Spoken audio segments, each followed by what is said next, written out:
అల్హమ్దుల్లా అస్సలాతు వస్సలాము అలా అష్రఫుల్ ముర్సలీన్ నబీనా ముహమ్మద్ సల్లల్లాహు అలైహి వసల్లం.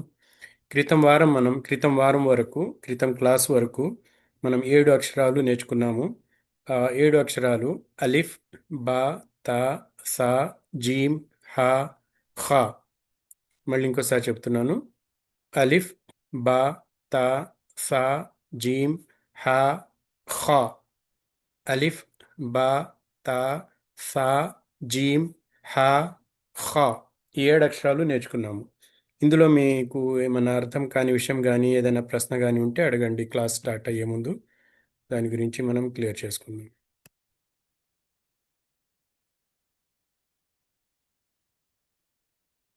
ఓకే, ఒక్కొక్కళ్ళు మీరు చదవాలి. ఇప్పుడు ఈ 7 అక్షరాలు చదవండి. అలిఫ్. మైక్ ఓపెన్ చేయండి. అలిఫ్, బా, బా, తా, సా, జీమ్, హా, ఖా. దానికంటే ముందు జీమ్. జీమ్, హా, ఖా. వెరీ గుడ్, చాలా బాగా చదివారు. నెక్స్ట్. అలిఫ్, బా, తా, సా, జీమ్, హా, ఖా. వెరీ గుడ్, చాలా బాగా చదివారు. నెక్స్ట్.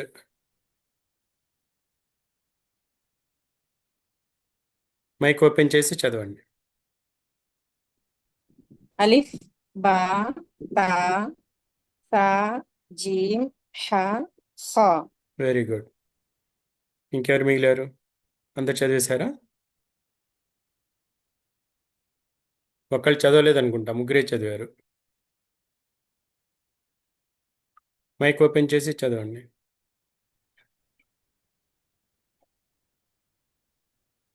अस्सलाम वालेकुम शेख। ఈ बिस्मिल्लाहिर्रहमानिर्रहीम। 7 అక్షరాల अलीफ। వరకు మనం చదువుకున్నాం కదా, 7 అక్షరాలు మీరు చదవాలి. हाँ, ठीक है। अस्सलाम वालेकुम वरहमतुल्लाहि वबरकातुहू शेख। बिस्मिल्लाहिर्रहमानिर्रहीम।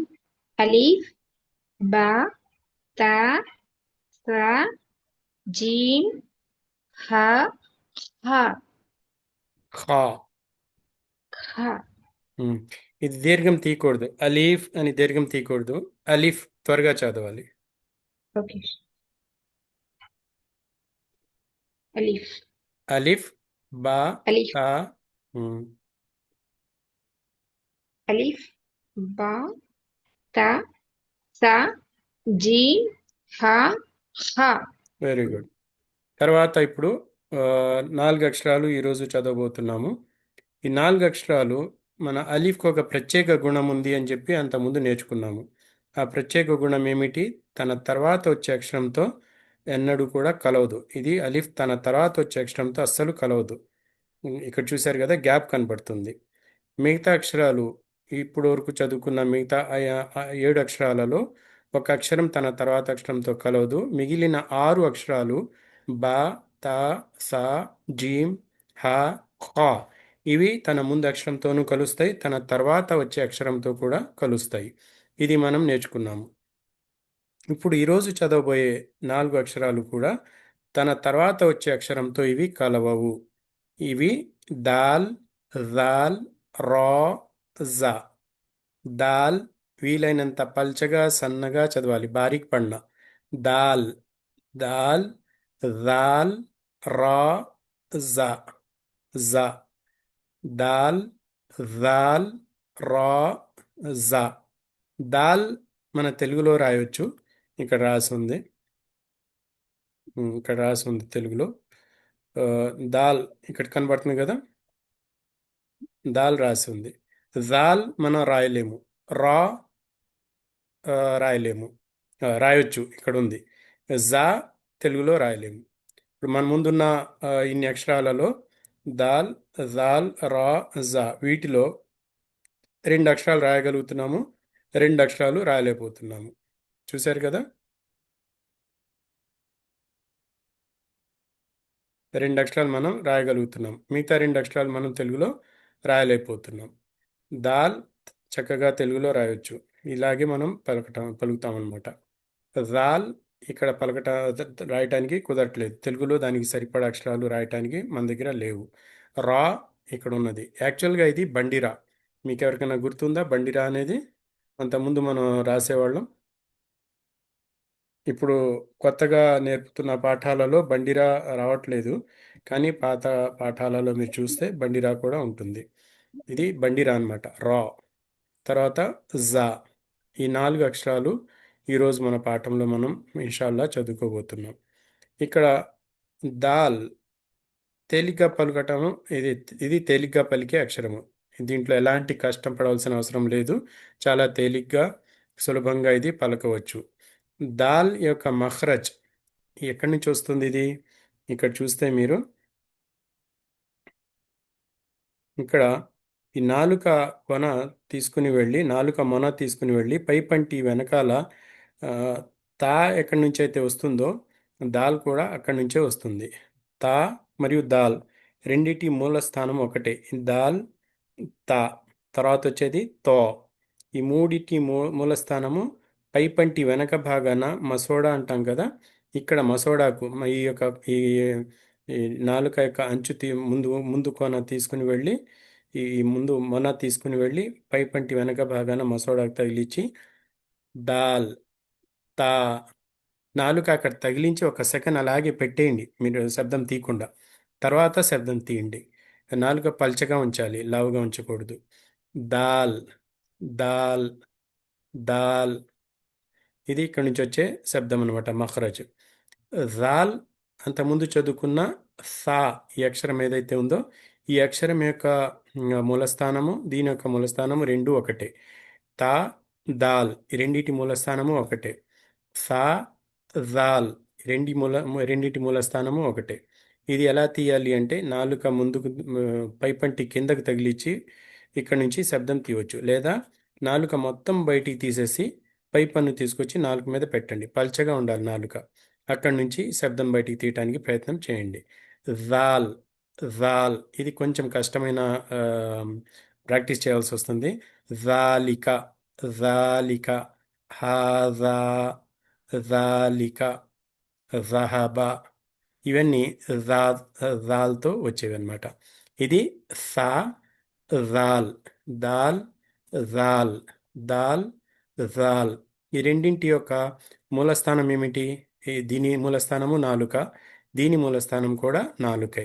నాలుక నుండి వచ్చే అక్షరాలు ఎన్ని ఉన్నాయి? మొత్తం 18 అక్షరాలు నాలుక నుండి వచ్చే అక్షరాలు ఉన్నాయి.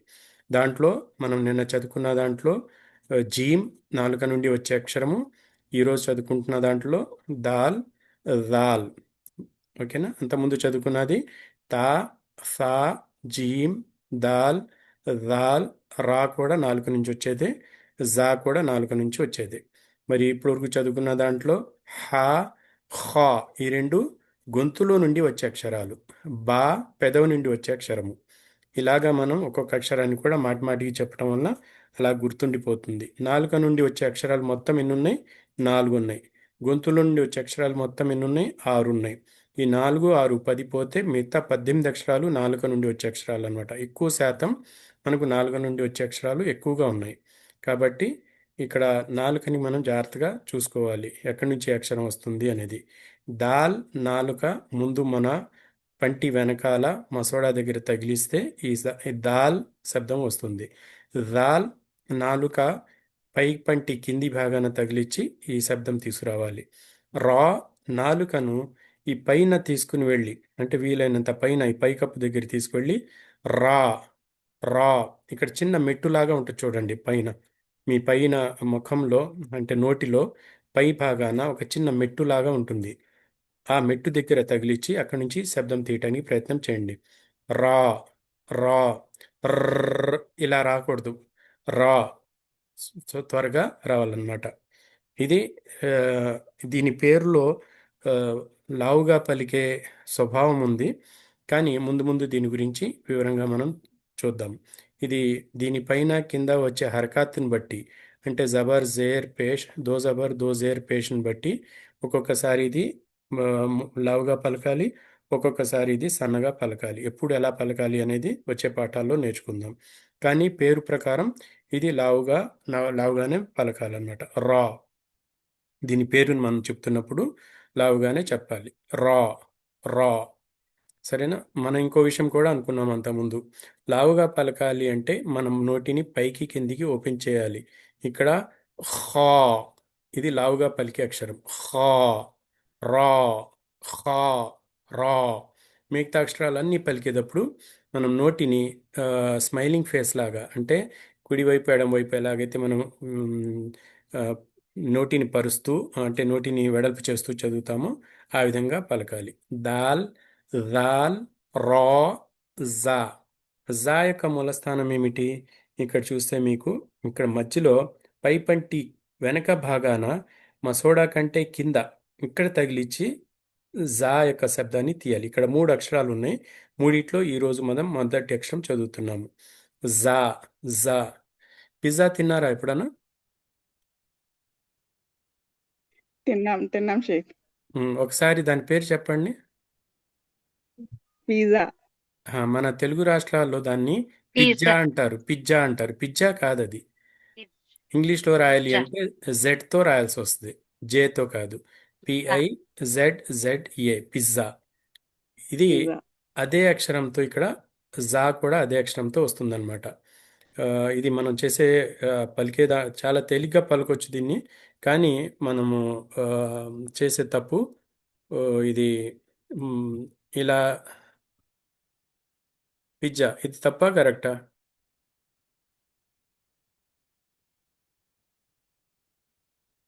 తెలుగులో రాసండి. రాయడం కాకుండా వేరే తెలుగులో అక్షరం correct. లేదు. వాలేకుం సలాం వరహమతుల్లాహి వబరకాతుహ్. ఇది కరెక్టా? ముందు రాసింది తెలుగులోది కరెక్టా? ఇంగ్లీష్ లో ఉన్నది కరెక్ట్ సార్. ఇంగ్లీష్లో ఉన్నది కరెక్ట్. మనం పలికేటప్పుడు ఈ చివర్లో ఏదైతే జా ఉందో ఈ శబ్దం ZA, జా.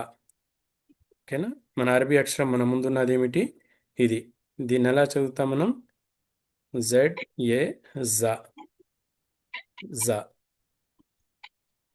క్లియర్ అయిందా?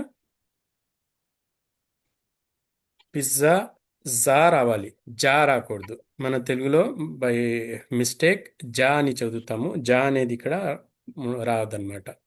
కాబట్టి ఈరోజు మనం నేర్చుకునే 4 అక్షరాలు ఎప్పుడు కూడా తన తర్వాత వచ్చే అక్షరంతో కలవవు. తర్వాత పలకటంలో ఈ 4 కూడా సన్నగా పలికే అక్షరాలే. తర్వాత ఈ 4 యొక్క మఖ్రజ్, అంటే దీని యొక్క ఆర్టికులేషన్ పాయింట్, ఇవన్నీ 4 కూడా నాలుక నుండి వచ్చే అక్షరాలే. ఈరోజు చదువుతున్న 4 అక్షరాలు కూడా నాలుక నుండి వచ్చే అక్షరాలే. కాబట్టి ఇక్కడ వరకు మనం ఒకసారి మొత్తం ఇప్పుడు అంతకుముందు 7 అక్షరాలు చదువుకున్నాం. 7ను ఈరోజు 4 మొత్తం కలిపితే 11 అక్షరాలు అయిపోయినాయి. అంటే సగానికి మనం దగ్గరలో ఉన్నాం అన్నమాట. ఒకసారి రిపీట్ చేద్దాము, తర్వాత దీని యొక్క రైటింగ్ ఎలా ఉంటుందో చూద్దాం. అలిఫ్, బా, తా, సా, జీమ్, హా, ఖా, దాల్, జాల్, రా, జా. అలిఫ్, బా, తా, సా, జీమ్, హా, ఖా, దాల్, జాల్, రా, జా. ఈ 11 అక్షరాలలో స్వభావపరంగా ఇదొక్కటి మాత్రమే లావుగా పలికే అక్షరము. స్వభావపరంగా అంటే ఎట్టి పరిస్థితుల్లో కూడా దీన్ని లావుగా చదవాలి. మోటా పడిన, బారిక్ నై పడిన. ఏ అక్షరం అది? ఖా, ఖా, ఖాలిద్, ఖాలిక్. ఖా అనేది ఎప్పుడు కూడా లావుగా చదివే అక్షరం. మిగతా అక్షరాలన్నీ సన్నగా చదివే అక్షరాలు. రా అయితే దానిపై వచ్చే హర్కత్ని బట్టి అది మారుతూ ఉంటుంది, కానీ స్వభావపరంగా దాన్ని కూడా సన్నగా చదివే అక్షరాల్లోనే కలుపుకుంటారనమాట. ఇప్పుడు మనం దీని యొక్క కలిపిరాతలో ఎలా వస్తుందో చూద్దాం. స్క్రీన్ కనబడుతుంది కదా మీకు? అల్హమ్దుల్లా షేక్. కనపడుతుంది షేక్ అల్హమ్దులిల్లా. ఓకే. మీకు ఎక్కడైనా డౌట్ వస్తే అప్పుడే మీరు ఆపి అడగండి. నాకేం ఇబ్బంది లేదు, ఏమైనా అనుకుంటారేమో అని చెప్పి భావించవద్దు. ఎక్కడ డౌట్ వచ్చినా మీరు ఆపి అడగవచ్చు. ఇక్కడ దాల్ అనే అక్షరం చూస్తే మీకు ఎలా కనబడుతుంది? దాల్ ఒక త్రికోణంలో కనబడుతుంది. ఇది ఇక్కడ నుంచి ఇలా వచ్చి ఇలా వంపు తిరిగి ముందుకు వెళ్ళిపోయింది. దీన్ని మనం లైన్ పైన ఉండాలా అక్షరము, లైన్ కింద ఉండాలా అని చూస్తే ఇది గీత సహాయంతో మనం దీన్ని చూద్దాం. ఇప్పుడు లైన్ రెడ్ గీత కనపడుతుంది కదా, ఈ రెడ్ గీత పైనే ఈ మొత్తం అక్షరం ఉంది. కింద గీత కిందకి అస్సలు దిగలేదు. కానీ జీమ్, హా, ఖా ఈ మూడు అక్షరాలు కొంత భాగం పైకి వెళ్ళి కొంత భాగం కిందకి దిగినాయి. కానీ దాల్, జాల్ ఈ రెండు అక్షరాలు పూర్తిగా గీత పైనే ఉన్నాయి. మరి ఈ రెండిటికి తేడా ఏమిటి? ఆకారంలో అయితే 100కి 100 పాళ్ళు దాల్, జాల్ ఒకే విధంగా ఉన్నాయి. మరి తేడా ఏమిటి అంటే దాల్ పైన చుక్క లేదు, జాల్ పైన ఒక చుక్క ఉన్నది. ఇదొక్కటే తేడా. మరి అంతకుముందు చదువుకున్న అక్షరాలలో ఒక చుక్క ఉన్న అక్షరం ఏదైనా వచ్చిందా మనకు? ఇప్పుడు వరకు చదువుకున్న అక్షరాలలో వచ్చింది నెత్తిపైన కదా ఒక చుక్క ఉన్న అక్షరం ఏదైనా వచ్చిందా? ఖా వచ్చింది. ఏ అక్షరం అది? ఖా ఖా అనే అక్షరం నెత్తి పైన ఒక చుక్క ఉంది. ఈ రోజు మనం రెండో అక్షరం చూస్తున్నాము. పైన చుక్క వచ్చేది, ఒక చుక్క వచ్చే అక్షరం అది జాల్. బా దగ్గర కూడా ఒక చుక్క ఉంది, కానీ పైన ఉన్నదా కింద ఉందా? కింద కింద కింద ఉన్నది ఇది. ఉన్నది. కింద ఉంది. ఈ తా దగ్గర 2 ఉన్నాయి, సా పైన 3 ఉన్నాయి. జీమ్ కింద ఉన్నది, పొట్టలో ఉంది లేకపోతే కింద ఉంది. కాబట్టి పైన చుక్క ఉండే అక్షరాలలో మనకు ఇది రెండో అక్షరం అన్నమాట. ఖా పైన ఒక చుక్క ఉంటుంది, జాల్ పైన ఒక చుక్క ఉంటుంది. మరి ఆకారంలో దాల్, జాల్ 100కి 100 పాళ్ళు ఒకే విధంగా ఉన్నాయి. మరి వీటిని ఎలా రాయాలి? 3 చుక్కలు పెట్టుకోండి ముందు. ఇక్కడ పైన ఒక చుక్క, స్ట్రైట్గా కింద ఒక చుక్క, వెనక్కు వెళ్ళి ఇంకో చుక్క, 3 చుక్కలు. అంటే పైన ఒక చుక్క పెట్టారు, తర్వాత దానికి స్ట్రైట్గా కింద ఒక చుక్క పెట్టారు. అదే లైన్లో పైనుంచి నిలువు గీతగా కిందకి తీసుకొస్తే, నిలువుగా కిందకి తీసుకొస్తే ఇక్కడ ఒక చుక్క, ఇంకో చుక్క వెనక్కి వెళ్ళి పెట్టండి. తర్వాత ఈ పై చుక్కను ఈ చుక్కతో కలపండి, తర్వాత ముందుకు తీసుకురండి. ఇలా రాస్తే దాల్ మీరు కరెక్ట్గా రాయగలుగుతారు. మీరు క్లాస్ అయిపోయిన తర్వాత మీరు ప్రాక్టీస్ చేయండి. 3 చుక్కలు పెట్టుకుంటే దాల్ అనేది కరెక్ట్గా మనం రాయటానికి వీలవుతుంది. ఇక్కడ పైన ఒక చుక్క, దాని కింద ఒక చుక్క, వెనకకు వెళ్ళి ఇంకో చుక్క. కలిపేటప్పుడు ఎలా కలపాలి? పై చుక్కను తీసుకొచ్చి వెనక్కి కలిపి ముందుకు తీసుకురావాలి. ఈ విధంగా ఇక్కడ ఒక కోణం ఏర్పడాలన్నమాట. మీకు మ్యాథమెటిక్స్ చదివి ఉంటే 45 డిగ్రీల కోణం ఇది. 90 డిగ్రీల కోణం అంటే ఇలా నిటారుగా ఉంటుంది, కానీ ఇది వంపు ఉంది, అంటే ఇది 45 డిగ్రీల కోణం ఏర్పడాలి ఇక్కడ. ఈ విధంగా మనం రాస్తే దాల్ అక్షరము కరెక్ట్గా రాసిన వాళ్ళము అవుతాము.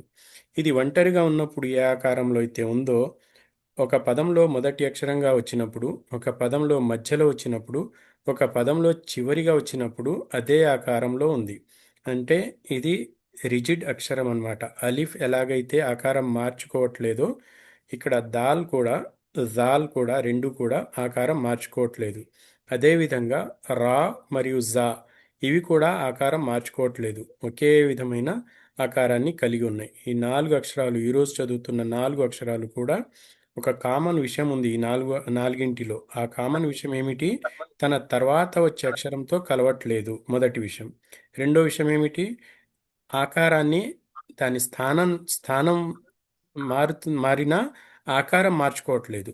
ఏ స్థానంలో ఉన్నా కూడా అదే ఆకారాన్ని కలిగి ఉన్నాయి, ఆకారం అస్సలు మారట్లేదు. అంటే ఒక వ్యక్తి బాగా డబ్బులు ఉన్నప్పుడు బాగా ఖర్చు పెట్టేస్తూ, బాగా డబ్బులు లేనప్పుడు అసలు ఏమి పిసినారిగా మారిపోతూ అలా లేరనమాట. డబ్బులున్నా డబ్బులు లేకపోయినా అతను ఎంత అవసరమైతే అంతే ఖర్చు పెడతాడు. మిగతా సమయం డబ్బులు ఎక్కువ ఉన్నప్పుడు దాన్ని దాచి పేదవాళ్ళకి పంచి పెడతాడు. డబ్బులు లేనప్పుడు అలాతో దువా చేసుకుంటూ దాంట్లోనే జీవితం గడుపుతూ ఉంటాడు, అలాగూ కృతజ్ఞతలు తెలుపుకుంటూ. అంతేగాని డబ్బులు లేనప్పుడు కంగారు పడిపోయి, డబ్బులు ఉన్నప్పుడు విలాసాలు చేసుకుంటూ అలా గడపడన్నమాట. ఈ దాల్, జాల్, రా, జా ఈ 4 అక్షరాలు అలాంటివే. అది డబ్బులున్నా డబ్బులు లేకపోయినా ఒకే విధమైన జీవనాన్ని కలిగి ఉంటాయి. అది మార్పు ఉండదు. దాని స్థానము మారినా కూడా దాని ఆకారము మారదు. దాని ఆకారం మారట్లేదు అనటానికి మన ముందు 4 అక్షరాల యొక్క వేరువేరు రూపాల్లో వచ్చే, వేరువేరు స్థానాల్లో వచ్చే పొజిషన్స్ మన ముందు క్లియర్గా కనబడుతున్నాయి. ఇది ఈ దాల్, జాల్. మరి ఒక పదంలో మొదటి అక్షరంగా వచ్చినప్పుడు తన తర్వాత అక్షరంతో కలవట్లేదు. ఒక పదంలో మధ్యలో వచ్చినప్పుడు అది తన ముందు అక్షరంతో కలుస్తున్నది, తన తర్వాత అక్షరంతో కలవట్లేదు. చూస్తున్నారు కదా, తర్వాత వచ్చే అక్షరం ఇక్కడ గ్యాప్ ఉన్నది. అలాగే చివరి అక్షరంగా వచ్చినప్పుడు తన ముందు అక్షరంతో కలుస్తున్నది. అంటే దాల్ విషయంలో అలిఫ్ లాగానే ఎప్పుడూ కూడా తన తర్వాత వచ్చే అక్షరంతో ఇది కలవదు. అలాగే జాల్. జాల్ 100కి 100 పాళ్ళు దాల్ లాగానే దాని యొక్క ఆకారం అలాగే ఉంటుందన్నమాట. మనం రాస్తున్నప్పుడు కూడా జాల్ తన తర్వాత అక్షరంతో కలవట్లేదు. ఎప్పుడు అది మొదటి అక్షరంగా వచ్చినప్పుడు, మధ్యలో వచ్చినప్పుడు, తన తర్వాత వచ్చే అక్షరంతో అస్సలు కలవట్లేదు. మరి రా రా విషయం చూస్తే ఇక్కడ మీకు కొంచెం తేడా ఉంది. దాల్, జాల్ మరియు రా, జా వీటి మధ్యన చిన్న తేడా ఉంది. అదేమిటి? ఈ 2 అక్షరాలు గీత పైనే ఉన్నాయి పూర్తిగా. కానీ రా విషయము, జా విషయము ఈ రెండు చూసినట్లయితే ఇది గీత కిందకి దిగుతున్నాయి. అంటే ఒక అక్షరాన్ని 3 భాగాలుగా చేస్తే ఒక భాగము గీత పైన ఉన్నది, 2 భాగాలు గీత కింద కనబడుతున్నాయి. చూస్తున్నారు కదా? అక్షరం పూర్తిగా గీత పైన చూస్తున్నాం. లేదు. దాల్ గీత పైన ఉన్నది, జాల్ గీత పైన ఉన్నది. మరి రా, జా ఈ రెండూ కూడా గీత పైన కొంత భాగం ఉన్నాయి, గీత కింద మిగతా భాగము గీత కింద ఉన్నాయి అన్నమాట ఈ 2 అక్షరాలు. మరి కల్పిరాతలో వచ్చినప్పుడు రా కూడా దాల్, అలీఫ్, దాల్, జాల్ లాగానే తన తర్వాత అక్షరంతో కలవదు, గ్యాప్ ఉంటుంది. మరి అలాంటప్పుడు ఒక పదంలో మొదటి అక్షరంగా వచ్చినప్పుడు రా 2 అక్షరంతో కలవదు. ఒక పదంలో మధ్యలో వచ్చినప్పుడు అంటే 2 అక్షరము, 3 అక్షరము, 4 అక్షరం వచ్చినప్పుడు అది తన తర్వాత వచ్చిన అక్షరంతో కలవదు. మరి తనకంటే ముందు వచ్చిన అక్షరంతో కలుస్తుందా? తప్పకుండా కలుస్తుంది. 2 కూడా ఒకే విధమైన ఆ, స్వభావాన్ని కలిగి ఉన్నాయి. రా మరియు జా యాక్చువల్గా 5 అక్షరాలు ఇప్పటివరకు చదువుకున్న వాటిలో అలిఫ్, దాల్, జాల్, రా ఈ 5 అక్షరాల స్వభావం ఒక్కటే. ఆకారాన్ని మార్చుకోవట్లేదు, స్థానాన్ని బట్టి ఆకారం మారట్లేదు, తన తర్వాత వచ్చే అక్షరంతో కలవట్లేదు. ఈ 2 విషయాలు గుర్తుపెట్టుకోండి. తర్వాత ఈ 4 అక్షరాలు ఈరోజు చదువుకుంటున్న 4 అక్షరాలు కూడా నాలుక నుండి వచ్చే అక్షరాలు అన్నమాట. నాలుక ద్వారా పలికే అక్షరాలు. ఏమైనా డౌట్ ఉందా ఇక్కడ? లేదు. అర్థమైందా? డౌట్ ఏమైనా ఉందా? అల్హమ్దులిల్లా అర్థమైంది. ఓకే, ఇప్పుడు మనం చదవటం ప్రాక్టీస్ చేద్దాము. నేను 3 సార్లు చదువుతాను, తర్వాత మీలో ప్రతి ఒక్కరు కూడా చదవాలి. ఓకేనా? అలిఫ్, బా, తా, సా, జీమ్, హా, ఖా, దాల్, జాల్, రా, జా. ఇంకోసారి అలిఫ్, బా, తా, సా, జీమ్, హా, ఖా, దాల్, జాల్, రా, జా. చివరిసారి అలిఫ్, బా, తా, సా, జీమ్, హా, ఖా, దాల్, జాల్, రా, జా. చదవండి. మైక్ ఓపెన్ చేసి ఒక్కొక్కళ్ళు చదవండి. అలిఫ్, బా, తా, సా, జీమ్, హా, ఖా, దాల్, రాల్, రా, జా. వెరీ గుడ్, చాలా బాగా చదివారమ్మా. తర్వాత అలిఫ్, బా, తా, సా, జీమ్, హా, ఖా, దాల్, జాల్, రా, జా. ఇక్కడ చిన్న తప్పు జరిగింది, ఇంకోసారి చదవండి ఈ అక్షరం. జీమ్, ఆ, జీమ్. జీమ్ పరిపూర్ణమైన అక్షరము, దీన్ని పూర్తిగా చదవాలి. జీమ్ అంటే తప్పన్నమాట. జీమ్ జీమ్, చదవండి. జీమ్, జీమ్, హా, ఖా, జీమ్. హా, ఖా, ఆ, ఇంకోసారి దాల్, జీమ్, హా, ఖా. జీమ్, హా, ఖా, ఓకే, దాల్, జాల్, రా, జా. Very good. నెక్స్ట్ చదవండి. అలీఫ్, బా, తా, సా, జీమ్, హా, ఖా, దాల్, జాల్, రా, జా. ఇక్కడ దీన్ని లావుగా చదివారు మీరు, మోటా పడే బారీక్ పడిన. దాల్, దాల్, దాల్, దాల్. దాల్. Okay, next.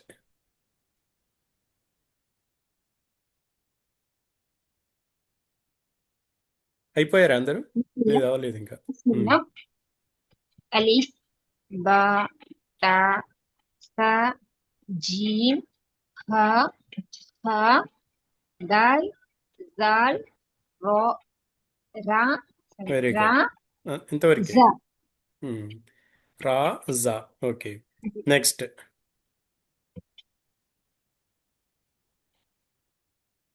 షేక్ చదవండి.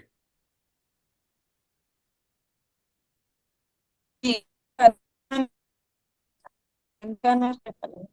మీ మాట క్లియర్గా వినపడట్లేదు. కొంచెం మొబైల్ కొంచెం దగ్గరగా పెట్టుకుని మాట్లాడండి. షేక్ వస్తుందా షేక్ నా వాయిస్? ఇప్పుడు వస్తుంది క్లియర్గా. షేక్ జీమ్ ని పరిపూర్ణమైన అక్షరం అన్నారు కదా, ఎందుకు షేక్ అలాగా? 3 అక్షరాలు పరిపూర్ణమైన శబ్దం వస్తాయి అన్నమాట. జీమ్, షీన్, యా. ఈ మూడింటిని పలికేటప్పుడు నాలుకను లావుగా పెట్టి నాలుక మధ్య భాగాన్ని నోటి పై కప్పుకి తగిలించాలి. ఈ రెండు తగిలించిన తర్వాతే శబ్దాన్ని బయటికి తీయాలి. జీమ్, షీన్, యా.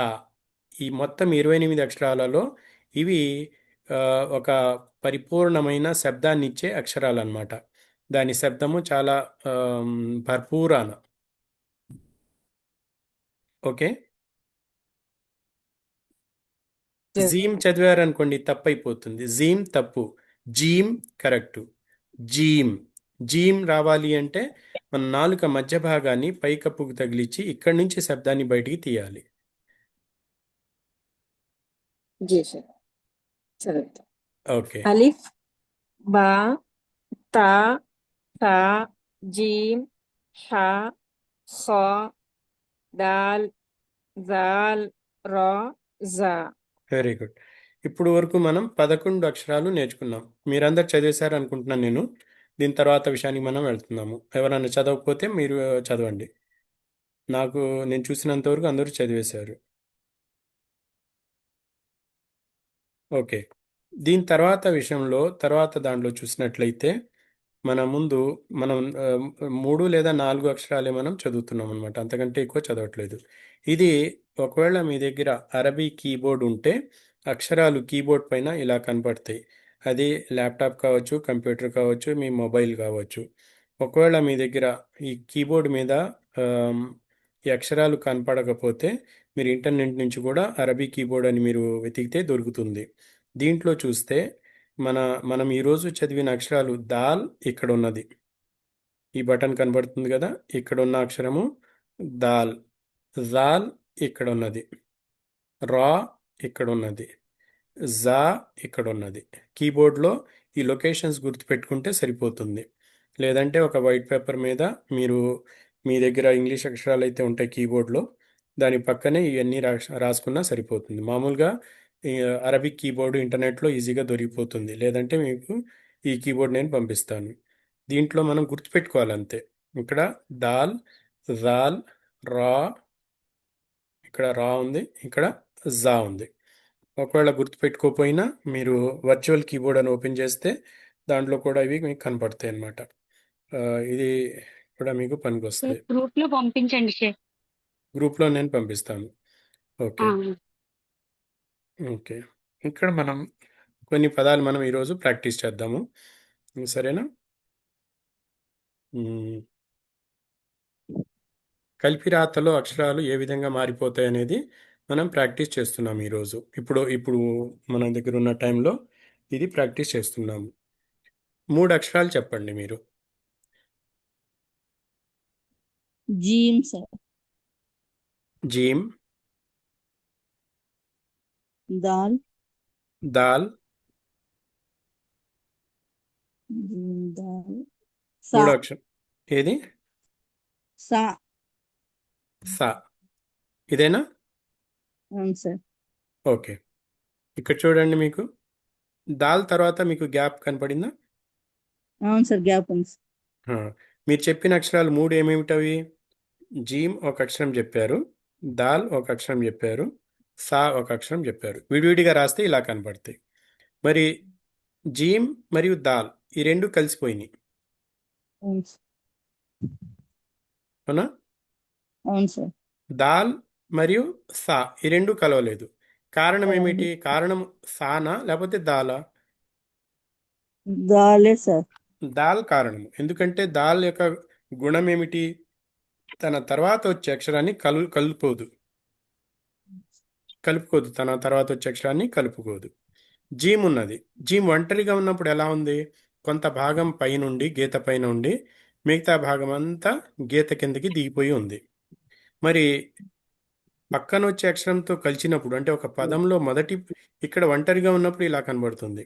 మరి ఒక పదంలో మొదటి అక్షరంగా వచ్చినప్పుడు ఏమైపోయింది? అది గీత పైనే వచ్చేసింది. కింద ఉన్న భాగము గీత పైకి వచ్చేసింది. ఈ కింద దిగుతున్నది కదా, ఈ భాగం అంతా కింద దిగకుండా గీత పైనే తర్వాత అక్షరంతో కలిసిపోయింది. అవును. ఇది తేడా అన్నమాట. సరే, నెక్స్ట్ 3 అక్షరాలు చెప్పండి అమ్మ.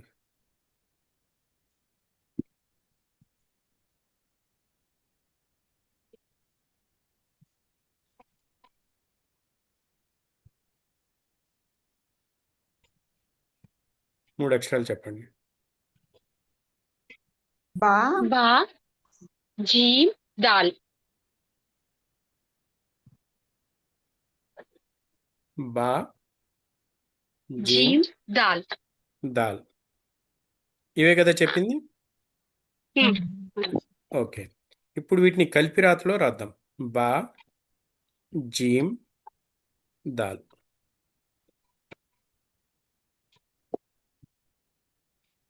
మనం అంతకుముందు అనుకున్నాం కదా, ఒక వ్యక్తిని మనం గుర్తుపట్టాలి అంటే అతని ముఖాన్ని పట్టి మనం ముఖాన్ని చూసి గుర్తుపడతాము. మరి ఇక్కడ బా కింద ఒక చుక్క ఉన్నది, జీమ్ కింద కూడా ఒక చుక్క ఉన్నది. కాబట్టి చుక్కను మాత్రమే చూసి మనం బాను జీమ్ని మనం కనిపెట్టలేము. దానికి ఇంకో గుణం కూడా కావాలి. అదేమిటది? ఆకారం. జీమ్ కి బా పైన आकारम నిలువు గీత ఉన్నది, చిన్నగా నిలువు గీత ఉన్నది, తర్వాత చుక్క ఉన్నది. ఈ రెండు కలిపితేనే దీని ఆకారాన్ని మనం కరెక్ట్గా మనం చెప్పగలం. ఇది బా అనే అక్షరము అని చెప్పాలి అంటే పైన ఒక నిలువు గీత ఉండి, చిన్న నిలువు గీత ఉండి, కింద చుక్క ఉంటే దాన్ని పర్ఫెక్ట్గా బా అని మనం చెప్పగలం. మరి జీమ్ అని చెప్పాలి అంటే ఇక్కడ నిలువు గీత కాదు, ఏటవాలుగా ఉండే గీత, కొమ్ములాగా ఉండే గీత ఉండి దాని కింద ఒక చుక్క ఉంటే దీనిని జీమ్ అని మనం చెప్పగలం. అర్థమైంది కదా? ఇప్పుడు బా కలిసేటప్పుడు ఇక్కడ బా ఒంటరిగా ఉంది, కానీ ఇక్కడ జీమ్తో కలిసేటప్పుడు దీంట్లో ఏ మార్పులు వచ్చినాయి? బా ఈ మొదటి భాగాన్ని అలాగే ఉంచుకుంది. మొదటి భాగం అంటే ఈ కొమ్ము ఉన్నది, ఒక చుక్క ఉన్నది, ఇక్కడ వరకు అలాగే ఉంచుకుంది. తర్వాత భాగం ఈ వంపు ఏదైతే తిరిగి ఉందో ఈ వంపుని ఇది కోల్పోయింది. ఇప్పుడు తన తర్వాత వచ్చే అక్షరంతో కలుస్తున్నప్పుడు, అంటే బా తర్వాత ఏదైనా అక్షరం వస్తే బా తన ఆకారాన్ని కట్ చేసుకుంటుంది, సగానికి కుదించుకుంటుంది, సగం కట్ అయిపోతుంది. బాలో నుంచి కట్ అయిపోయి మిగతా దాని యొక్క కొనసాగింపు అంటే ఇక్కడ నుంచి పోయి తర్వాత అక్షరంతో కలుస్తుంది. బిల్డింగ్ కడుతున్నప్పుడు ఒకవేళ మీరు చూసినట్లయితే లాస్ట్ ఫ్లోర్లో పిల్లర్స్ పైన దానికి వచ్చే ఐరన్ ఏమైతే ఉంటాయో, రాడ్లు ఉంటాయో దాన్ని కట్ చేయకుండా మేస్త్రి వాళ్ళు అలాగే పెట్టేస్తారు. ఎందుకంటే దానిపైన ఇంకో ఫ్లోర్ వేయాలి అంటే ఆ పిల్లర్స్ పై నుంచి కన్స్ట్రక్షన్ కంటిన్యూ చేస్తారనమాట. అదేవిధంగా ఇక్కడ బా కూడా చూస్తే మీరు బా అనేది ఇక్కడ కట్ అయిపోయి తన తర్వాత వచ్చేదాన్ని కలుపుకుంటానికి ఇక్కడ అవకాశం ఇస్తున్నది. బా స్వయంగా కట్ అయిపోయింది, ఇక్కడ కట్ అయిపోయి తర్వాత వచ్చేదాన్ని కలుపుకుంటుంది. మరి జీమ్ విషయంలో ఏమైంది? జీమ్ యాక్చువల్గా దీని షేపు ఈ విధంగా కిందకి దిగి ఉంటుంది, కానీ ఒక పదంలో మధ్యలో వచ్చిన మొదటి అక్షరంగా వచ్చిన కింద దిగే భాగము లైన్తో పాటే ముందుకు వెళ్ళిపోయి తర్వాత అక్షరంతో కలుస్తున్నది. అంటే జీమ్ అనే అక్షరం తన ముందు అక్షరంతో కూడా కలుస్తున్నది, తన తర్వాత వచ్చే అక్షరంతో కూడా కలుస్తున్నది. మరి దాల్ ఇక్కడ ఒక పదంలో చివరి అక్షరంగా వచ్చింది కాబట్టి ఇక దీని తర్వాత ఏ అక్షరాలు లేవు, అందుకని ఇది ఇక్కడితో ఆగిపోయింది. మరి దాల్ యొక్క ఆకారం మారదు అనుకున్నాం కాబట్టి ఇక్కడ దాల్ ఏ పొజిషన్లో వచ్చినా, ఒంటరిగా వచ్చినా, మొదటి అక్షరంగా వచ్చినా, మధ్యలో వచ్చినా, చివరిలో వచ్చినా దాని ఆకారం మారదు. ఎగ్జాక్ట్ అదే ఆకారాన్ని మెయింటైన్ చేస్తుంది. ఇది కూడా మీకు అర్థమై ఉంటుంది. సరే, ఇంకో 3 అక్షరాలు చెప్పండి. खा హా दाल दाल దాల్ जीम జీమ్. ఇవే కదా చెప్పింది మీరు? शेख खा खा పైన డాట్ ఇది చెప్పారా? ఇక్కడ ఫస్ట్ ఇంకోసారి వన్ అది చెప్పండి. చెప్పింది ఇంకోసారి खा చెప్పండి. खा హా खा का शेख खा हे हेची ఓకే. హా हाँ दाल దాల్ जीम జీమ్. ఇవేనా చెప్పింది? हाँ शेख ఓకే. ఇప్పుడు దాల్ మరియు జీమ్ రెండు ఆకారంలో ఒకే విధంగా ఉన్నాయి. రెండిటి మధ్యన తేడా ఏమిటి? హా పైన ఒక చుక్క ఉన్నది, జీమ్ పొట్టలో చుక్క ఉన్నది. ఒంటరిగా ఉన్నప్పుడు ఈ విధంగా మనకు కనపడుతున్నాయి. మరి ఇక్కడ హా రాసాము. హా తర్వాత అక్షరంతో కలవాలి అంటే ఏమైపోతుంది? ఈ కింద ఉన్న ఈ వంపు ఏదైతే ఉందో ఇది లైన్కు సమాంతరంగా వచ్చేస్తుంది. కింద నుంచి ఇది గాయబైపోతుంది. ఇది కింద ఉండకుండా లైన్తో పాటు వచ్చేస్తుంది. వచ్చేసిందా? అవును సార్. లైన్తో పాటు వచ్చేసింది. ఇప్పుడు తర్వాత మూడో అక్షరం ఏముంది మన దగ్గర? జీమ్ ఉన్నది. జీమ్. జీమ్ దాల్ అనేది తర్వాత వచ్చే అక్షరంతో కలవదు కాబట్టి జీమ్ ఒంటరిగా ఉన్నప్పుడు ఏ ఆకారంలో అయితే ఉందో ఇక్కడ కూడా అదే ఆకారంలో ఉంది. ఆ, రెండు విషయాలు ఉన్నాయి ఇక్కడ. జీమ్ ఈ పదంలో చివరి అక్షరము. రెండో విషయం ఏమిటి? జీమ్ కంటే ముందు వచ్చిన అక్షరము దాల్ ఉంది కాబట్టి దాల్ జీమ్తో కలవట్లేదు. అందుకనే జీమ్ ఒంటరిగా కనబడుతుంది. ఇక్కడ చూడటానికి రెండు వేరువేరు పదాల్లాగా కనపడినా ఇది మొత్తం ఒకే పదం. అంటే షేక్ మనకి ఇది మిక్స్డ్ రైటింగ్ లో వచ్చినప్పుడు ఇలాగే ఉంటుంది షేక్ అయితే కలవద్దు అన్నాడు నా షేక్ ఆ, మీ వాయిస్ కొంచెం క్లియర్గా లేదు. ఇంకోసారి చెప్పండి. అంటే షేక్ మనకి ఇది ఖురాన్ లో వచ్చినప్పుడు ఇలాగే ఉంటుందా షేక్ దూరంగా ఉండిపోతుందా ఇది లెటర్ ఒంటరిగానే ఉంటుంది. దాల్ జాల్ రా జా వచ్చినప్పుడు మీకు కలవు. ఉదాహరణకు సింపుల్గా మీరు అర్థం చేసుకోవాలి అంటే ఇక్కడ చూడండి, ఈ రెండు అక్షరాలు ఉన్నాయి. రబ్, ఈ రెండు కలుస్తాయా? ఖురాన్లో ఓపెన్ చేసి చూడండి. అల్హమ్దులిల్లాహి కలవు సార్. రబ్బుల్ ఆలమీన్ కలవు సార్. కలవు. కన్వర్షన్ హ్మ్. అలాగే ఖరజ ఖరజ రాకు జీమ్కు మధ్యన గ్యాప్ కనబడుతుంది. మ్మ్. ఖురాన్లో చూసినా, మామూలు అరబీ న్యూస్ పేపర్లో చూసినా, మ్యాగజైన్లో చూసినా దీని యొక్క ఆకారము, దీని యొక్క గుణాలు మారవు అన్నమాట. అక్షరాలు కలిపి రాతలో మనం చదువుకున్నదే అదే విధంగా మీకు కనబడతాయి. ఓకే. ఇంకా ఇంకో మూడు అక్షరాలు చెప్పండి. ఎవరు చెబుతారు? జా. జా. ఓకే. జాల్. జాల్ ఖా. ఖా. ఇప్పుడు మూడు వేరువేరుగా కనబడుతున్నాయి అక్షరాలు. ఇది కలుస్తాయా? ఒక పదంలో కలిపి రాతలో కలిసే అవకాశం ఉందా? లేదు కలవు సార్. షేక్. కలవు. ఎందుకంటే ఖా అనేది తర్వాత అక్షరంతో కలుస్తుంది, కానీ ఖా తర్వాత అక్షరం లేదు. ఉదాహరణకు అలీఫ్ వచ్చింది అనుకోండి, ఇప్పుడు కలిసింది. లేదా ఆ, దాల్ వచ్చింది అనుకోండి, కలిసింది. బా వచ్చిన ఆ, బా వచ్చినా కలిసింది. కానీ ఖా చివరి అక్షరం అయిపోయింది. దాని తర్వాత వచ్చే అక్షరంతో కలిసే అవకాశం ఉన్నా దాని తర్వాత అక్షరం లేదనమాట. అందుకనే కలవట్లేదు. మరి జా జాల్ ఈ రెండు దాని గుణాలు ఏమిటి? వాటి గుణాలు ఏమిటి? ఎప్పుడు కూడా తన తర్వాత వచ్చే అక్షరంతో కలవవు. అందుకని ఇక్కడ గ్యాప్ కనబడుతుంది. మూడు వేరువేరుగా కనబడుతున్నా ఇది ఒకే పదం అన్నమాట. సరేనా? ఓకే. ఇంకో మూడు అక్షరాలు చెప్పండి.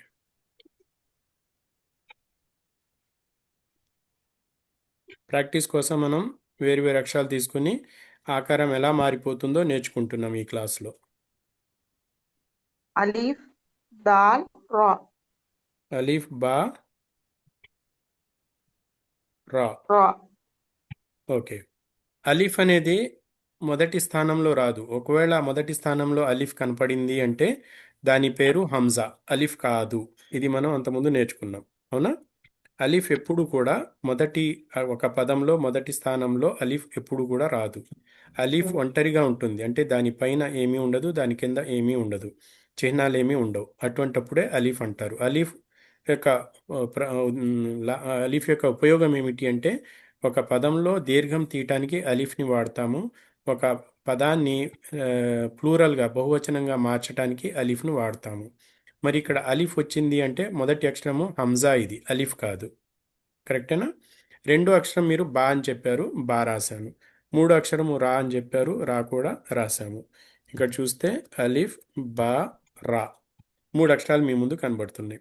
ఇక్కడ ఇది హంజా, మొదటి అక్షరము హంజా అనుకోవాలి. ఇది హంజా మరియు బా రెండింటి మధ్యన గ్యాప్ కనపడుతుంది కదా,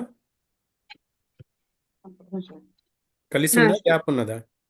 క్యాప్ ఉంది. గ్యాప్ ఉంది గ్యాప్ సార్. ఉంది. అంటే ఇది దాని గుణం వలన ఇది తర్వాత అక్షరంతో కలవదు. ఎప్పుడు కూడా ఏ పరిస్థితిలో కూడా తన తర్వాత వచ్చే అక్షరంతో ఇది కలవదు, అందుకని గ్యాప్ కనపడుతుంది.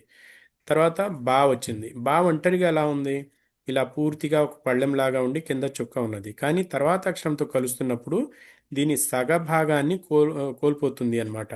అంటే ఒక కేక్ని కట్ చేసినట్టు ఇక్కడ కట్ చేస్తే తర్వాత అక్షరం ఈ వంపు ఇదంతా పోయింది. పోయి దేన్ని కలవటానికి ఇది ఈ యొక్క త్యాగం చేసింది, తర్వాత వచ్చే రామ్. ఆ అక్షరంతో కలవటానికి తనలో కొంత భాగాన్ని కోల్పోయింది, త్యాగం చేసేసింది. తర్వాత చూస్తే రా ఒక పదం, ఈ పదంలో చివరి అక్షరం కాబట్టి దాని ఆకారంలో అలాగే ఉన్నది. ఇక్కడ చివరి అక్షరం కాకపోయినా రా అనేది ఎప్పుడు కూడా ఆకారాన్ని మార్చుకోదు, స్థానాన్ని బట్టి ఆకారాన్ని మార్చుకోదు. క్లియర్ అయిందా? ఓకే. ఇప్పుడు 5:45 అయింది, మీ దగ్గర 8:15 అయి ఉంటుంది. అబ్దుల్లా భాయ్ క్లాస్ టైం అయింది, ఇప్పుడు వచ్చేసారు ఆయన కూడా. మీరు రెడీగా ఉన్నారా అబ్దుల్లా భాయ్? మీ మైక్ కనబడట్లేదు.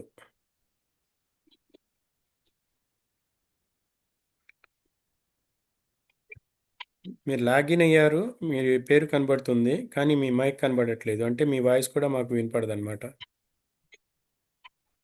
ఇంకోసారి లాగౌట్ అయ్యి మళ్ళీ లాగిన్ అయ్యి చూడండి. హలో అస్సలం అయికం రహమతుల్లాహి వబర్కాత్. ఇప్పుడు వస్తుంది మీ వాయిస్. కొంచెం ఇప్పుడు నాకు నెట్ వచ్చింది ఇప్పుడే.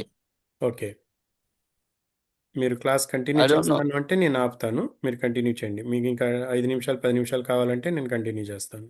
నేను ఇప్పుడే ఎందుకంటే ఇప్పుడు నెట్ వచ్చింది కాబట్టి I want to continue. Okay, plus this meeting being recorded. Okay, నా నా నా సౌండ్ క్లాస్ వస్తుంది అయిపోయింది, అందరికి. నేను లాగౌట్ అవుతున్నాను. రికార్డింగ్ ఓకే, కూడా స్టాప్ చేస్తాను. తర్వాత మీ క్లాస్ స్టార్ట్ అయితే మళ్ళీ రికార్డింగ్ మొదలు పెడదాం. ఓకేనా? రికార్డింగ్ ఉంచానండి, నాకు అవసరం ఉంది అది. మీ రికార్డింగ్ కూడా ఉండాలి. ఓకే, రెండు కానీ క్లాసులు నాకు ఒకే ఇది రికార్డింగ్ లో వస్తాయి మరి. స్క్రీన్ షేరింగ్ అది అసలు వినపడుతుందా అందరికి? ఎంతమంది స్టూడెంట్స్ ఉన్నారు ఇక్కడ? నాకు ఇక్కడ ఏది 7 కనబడలేదు. మీరు నేను వదిలిపెడితే 5 ఉన్నారు. సో కంటిన్యూ చేయండి, మనం మళ్ళీ తర్వాత కలుద్దాము. మీరు సెలవుల్లో స్పెషల్ క్లాస్ కావాలి అంటే మీరు గ్రూప్లో పెట్టండి. యాక్చువల్గా ఈ వారం అంటే వచ్చే శుక్రవారము రబ్బాకు లాస్ట్ క్లాసులు అనమాట. ఆ తర్వాత 2 నెలలు సమ్మర్ హాలిడేస్ ఉంటాయి. మరి మీ క్లాసులు సరిగ్గా జరగలేదు కాబట్టి మీకోసం స్పెషల్ క్లాసులు పెడదామని అనుకుంటున్నాను. అరబీ కోసం మాత్రం మీరు ఓకే, పాల్గొంటాను అంటే చెప్పండి. మరి స్పెషల్ క్లాస్ అరబీ కోసం కంటిన్యూ చేద్దాం. ఇన్షాల్లా సార్, ఓకే, తప్పకుండా. విషయాలు గ్రూప్లో పెడితే మరి దాని ప్రకారం మనం నిర్ణయించుకుందాం, ఏ రోజు పెట్టాలి, ఏ టైంలో పెట్టుకోవాలి, వారానికి ఒకసారి పెట్టుకోవాలా, 2 సార్లు పెట్టుకోవాలా అనేది చూద్దాం. ఈ సమ్మర్ హాలిడేస్ అనేది చాలా మంచి అవకాశం అనమాట. మనం ఏ క్లాసులు అయితే మనం కోల్పోయామో, పూర్తి కాలేదో అవి పూర్తి చేసుకోవడానికి ఇది మంచి గ్యాప్ ఉంది. శుభ్రంగా మనం ఇప్పుడు రికార్డింగ్ కూడా చేసుకోవచ్చు దీంట్లో. ఓకే, మరి ఇంతతో ఆపుతున్నాను. సుబ్హానకల్లాహుమ్మ బిహమ్దిక నషహదు అన్ లా ఇలాహా ఇల్లా అంత నస్తగ్ఫిరుక వ అతూబు ఇలైక్. అస్సలాము అలైకుం వరహ్మతుల్లాహి వబరకాతుహు. మీరు కంటిన్యూ చేయండి అబ్దుల్లా భాయ్. మీరు స్క్రీన్ షేర్ నా చేస్తారా, నేను నెట్ ఆపేనా? నెట్ నేను నెట్ సరిగ్గా వస్తలేదండి ఇక్కడ. I think you better continue now. Continue చేయమంటారా? Yes, it is coming and going, it is coming okay, and going. Okay, మీరు స్టేబుల్ అయితే అప్పుడు చెప్పండి. ఓకే, ఓకే, ఓకే, అస్సలం సరే. వాలేకుం. వాలేకుం సలాం. ఇంకో 3 అక్షరాలు చెప్పండి అమ్మా.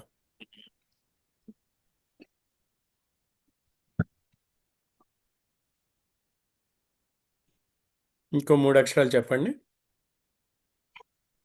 తా తా,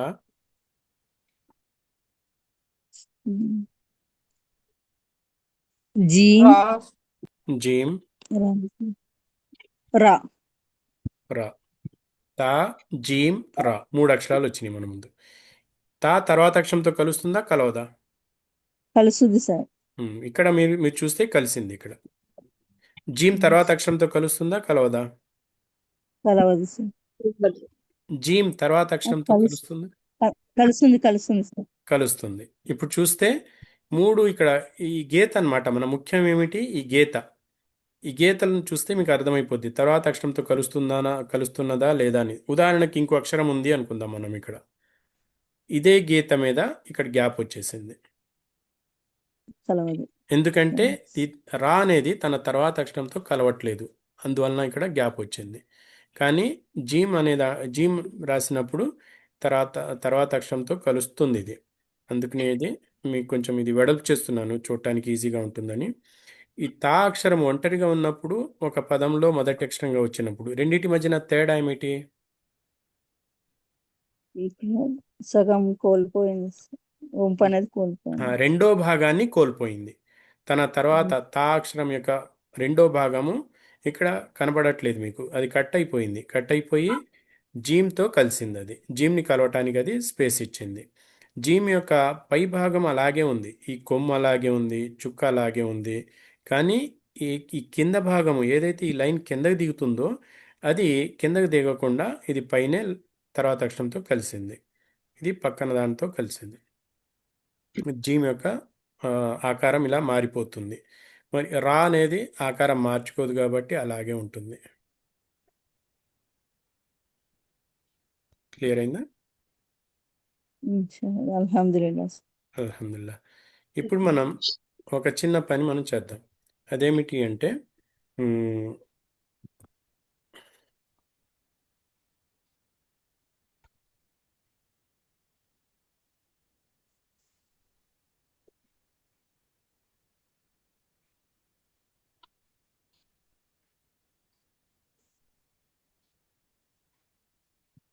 ఈ 3 చిహ్నాలు వీటిని ఏమంటారు? జబర్, జేర్, హరకత్ పేష్, హరకాత్ అంటారు.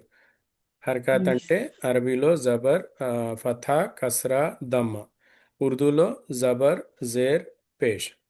ఇవి ఎందుకు పనికొస్తాయి? ఒక అక్షరానికి శబ్దాన్ని ఇస్తాయి. ఇవి అక్షరానికి శబ్దాన్ని ఇస్తాయి. శబ్దం. ఇవి లేకుండా అక్షరం యొక్క శబ్దము బయటికి రాదు.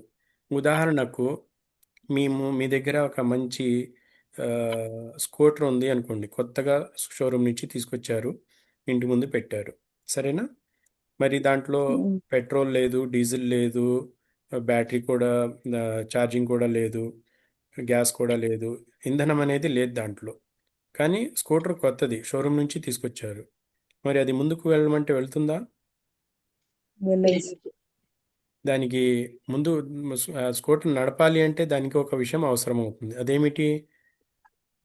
ఇంధనం అవసరం ఉంది సార్. ఇంధనము అవసరము. అది ఏదైనా కావచ్చు, ఫ్యూయల్ కావచ్చు, డీజిల్ కావచ్చు, పెట్రోల్ కావచ్చు, గ్యాస్ కావచ్చు, ఎలక్ట్రిక్ కావచ్చు, ఏదో ఒక ఇంధనం అనేది అవసరం. దాంతోనే అది ముందుకు వెళ్తుంది. ఈ విషయం గుర్తుపెట్టుకున్న తర్వాత ఇక్కడ మీ ముందు అక్షరం ఉన్నది. మనం బా అని చెప్తున్నాము అంటే దాని పేరు చెప్తున్నాము, స్కూటర్ ఉంది అని చెప్తున్నాము. కానీ అది కదిలే స్థితిలో ఉందా? ఇప్పుడు లేదు. ఇది ముందుకు కదలాలి అంటే దానికి ఒక ఫథా కానీ, కస్రా కానీ, దమ్మా కానీ కావాలి. అప్పుడు దానికి ఒక శబ్దము బయటకు వస్తుంది. హరకాత్ అనే దానికి హరకా సింగులర్, హరకాత్ అంటే ప్లూరల్. హరకాత్ అంటే చలనము, చైతన్యము, చలనము, కదలటము. ఉర్దూలో కూడా అంటారు కదా, హర్కత్ నీయే. ఎవరైనా చనిపోయారు అంటే ఈ మనిషిలో హర్కత్ కనబడట్లేదు అంటారు. అంటే ఇతను కదలట్లేదు కాబట్టి డాక్టర్ని పిలిచి చూపిస్తారు. ఒకవేళ శ్వాస ఆడకపోతే ఇక చనిపోయాడు అని చెప్పి డాక్టర్ డిక్లేర్ చేస్తారు. హర్కత్ అంటే చలనము. ఇక్కడ ఒక అక్షరానికి శబ్దాన్ని ఇవ్వాలి, ఒక అక్షరానికి మనం చలనాన్ని ఇవ్వాలి అంటే దానికి కొన్ని చిహ్నాలు అవసరము. మరి ఈ చిహ్నాలు ఉర్దూలో అయితే జబర్ జేర్ పేష్ అంటారు. ఇక్కడ అరబీలో అయితే ఫథా కస్రా దొమ్మ 3 చిహ్నాలు ఉన్నాయన్నమాట మన ముందు. ఫథా అంటే ఏమిటి? జబర్తో సమానం. జబర్ కస్రా అంటే జేర్తో సమానము. దమ్మ అంటే పేష్తో సమానం. పేష్ ఇక్కడ ఎన్ని గీతలు ఉన్నాయి? పైన ఒక గీత మాత్రమే ఒకటి. ఉంది, కింద ఒక గీత మాత్రమే ఉంది. మరి ఇది ఒక చిన్న వృత్తాకారంగా పేష్ ఉన్నది. ఇది జబర్ జేర్ పేష్. మరి అరబీలో చెప్పాలి అంటే ఫథా కస్రా దొమ్మ. దొమ్మ. ఉమ్. ఫథా కస్రా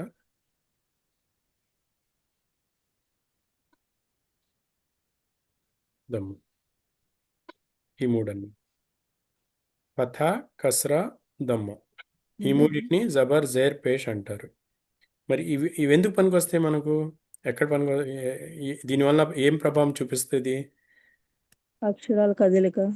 అక్షరానికి శబ్దాన్ని ఇస్తాయి. శబ్దాన్ని. అక్షరానికి శబ్దాన్ని. శబ్దాన్ని ఇస్తాయి. సరేనా? ఒక అక్షరానికి శబ్దాన్ని ఇవ్వాలి అంటే మనకు ఈ వీటిలో ఏదో ఒకటి అవసరం అన్నమాట. ఒక్క నిమిషం.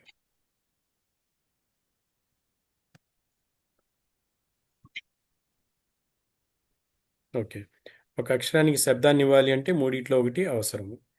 ఇప్పుడు కింద మనం ఇక్కడ చూసాము, ఈ అక్షరము బా ఉన్నది. బా కంటే బెటర్ మనం జీమ్ తీసుకుందాం. ఓకేనా? అక్షరం పేరేమిటి? జీమ్. G జీమ్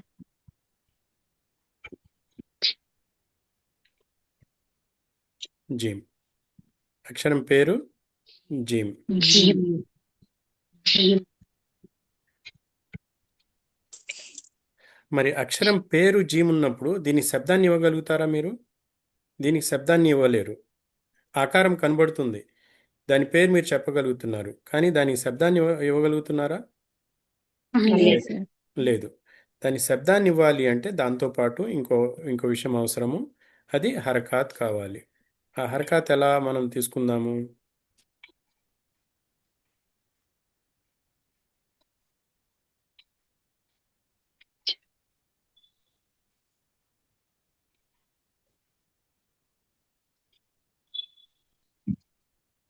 okay, జీమ్ plus పథ. ఇది జీమ్ పథ జా.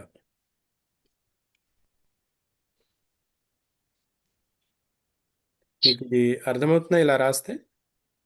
అర్థమవుతుంది సార్. ఇక 2 విషయాలు కలుపుతున్నాం అన్నమాట. మనం టీ కాయాలంటే ఏం చేస్తాం? మనం పాలు కావాలి, తర్వాత టీ టీ పొడి కూడా చక్కెర. కావాలి. 2 కలిపితే, చక్కెర కూడా కలిపితే అప్పుడు టీ తయారవుతుంది. ఇక్కడ మన ముందు 2 విషయాలు ఉన్నాయి. జీమ్ ఒకటి ఉన్నది, దాని తర్వాత దానికి మనకు అవసరమైన ఫథాని చేరుస్తున్నాము. ఈ 2 చేర్చటం వల్ల మనకు ఏ శబ్దం వస్తున్నది? ఇక్కడ జీమ్ ఫథా జా. ఇక్కడ మనం చెప్పవచ్చు జీమ్ ఫథా జా. జా.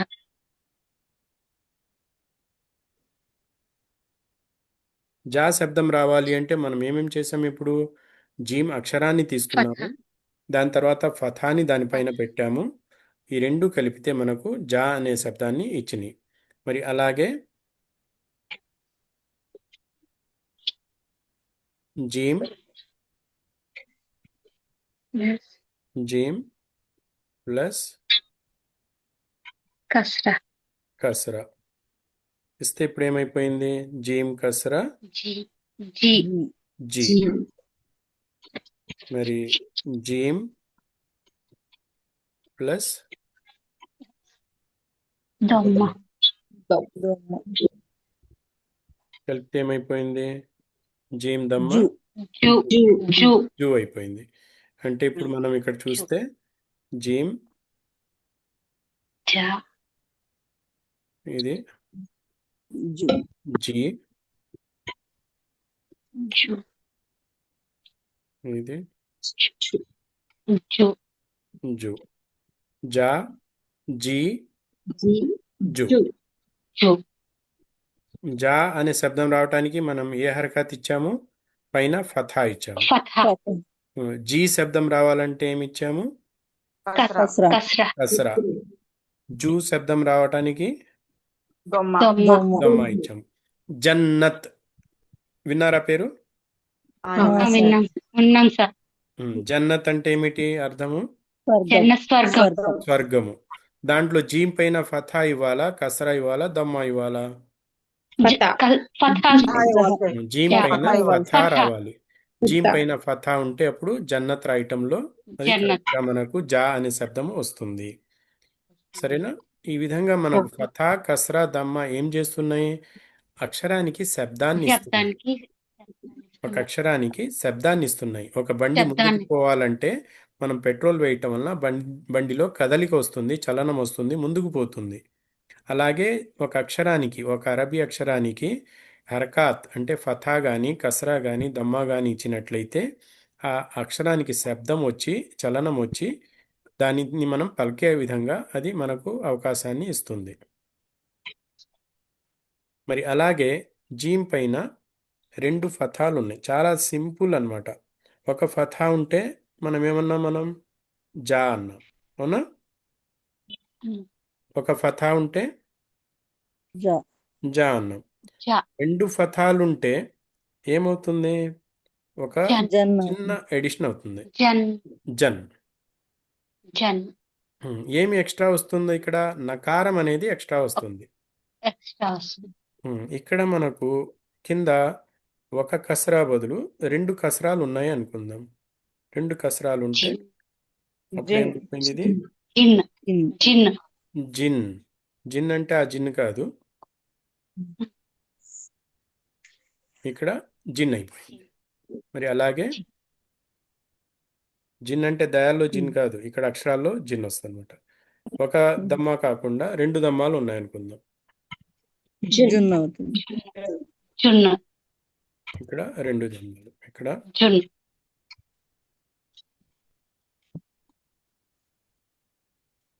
ఇక్కడ జున్ అయిపోయింది. మూడిట్లో కామన్ గా ఉన్న విషయం ఏమిటి?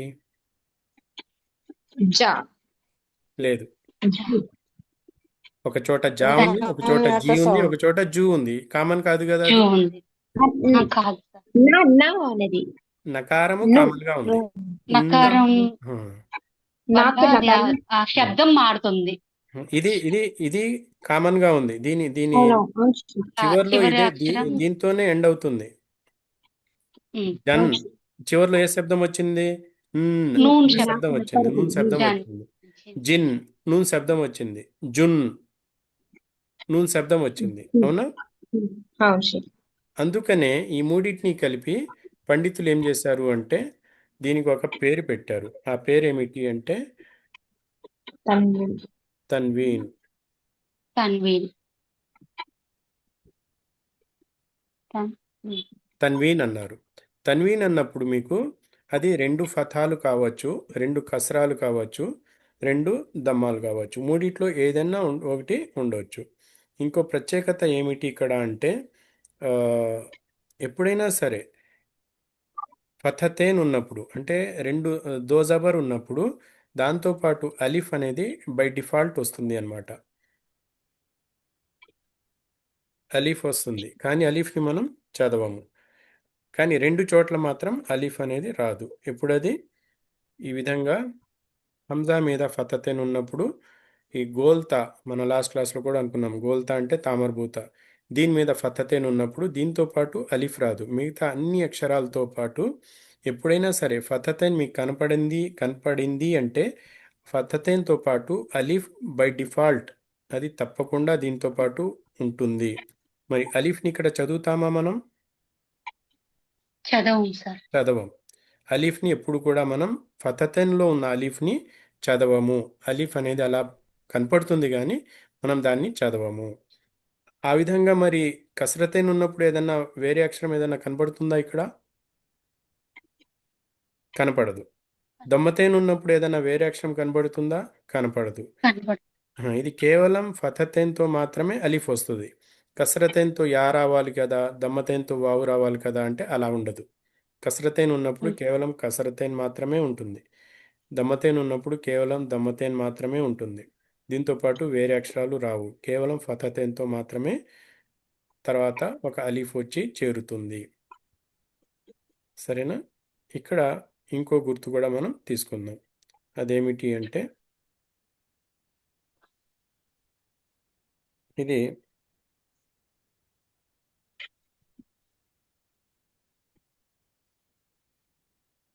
మీ క్లాస్ కొంచెం తష్దీద్. తష్దీద్ అంటారు, శ్రద్ధ అంటారు.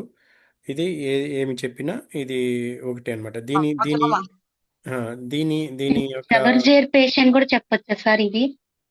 ఫతహా కసరానే చెప్పాలి. సుల్తాన్ తర్వాత తీసుకెళ్తా అన్న. ఇక్కడ చెప్పాలి అంటే దో జబర్ దో జేర్ దో పేష్ అని చెప్పాలి. ఓకేనా? ఇక్కడ పైన చెప్పాలంటే ఫతా కస్రా దమ్మ అంటే మీరు చెప్పేటప్పుడు జబర్ జేర్ పేష్ అని పైన చెప్పవచ్చు. ఏడు చేసుకొని సుల్తాన్. అర్థమైందా? అవునే అదే మాట్లాడారు. సుబాన్వి గారు మ్యూట్ లో పెట్టండి. సుబాన్వి గారు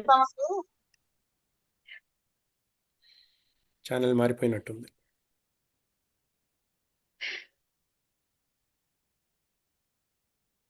ఓకే.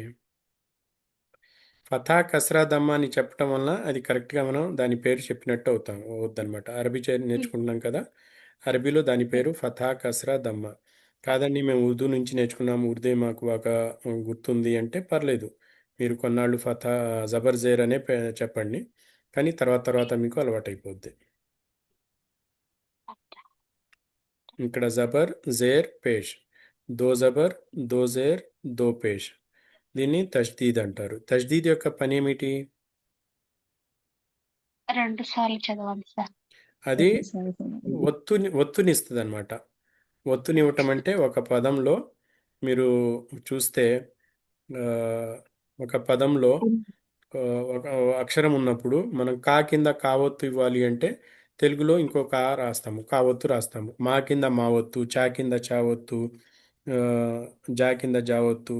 అలా అక్షరం కింద అదే అక్షరం ఒత్తుగా వచ్చినప్పుడు ఏదైతే మనం ఎలాగైతే చదువుతామో తజ్దీద్ ఉన్నప్పుడు కూడా ఆ విధంగానే చదువుతాము.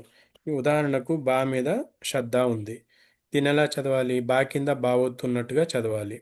జీమ్ పైన శ్రద్ధ ఉంది, దీన్ని జీమ్ కింద జీమ్ ఒత్తున్నట్టు ఉన్నప్పుడు ఎలా చదువుతామో అలా చదవాలి.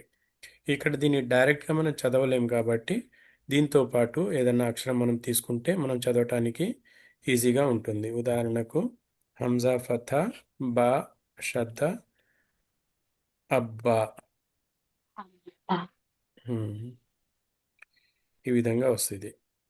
కనబడుతుంది కదా? ఇక్కడ ఇది చదవాలి అంటే హంజా ఫథా జీమ్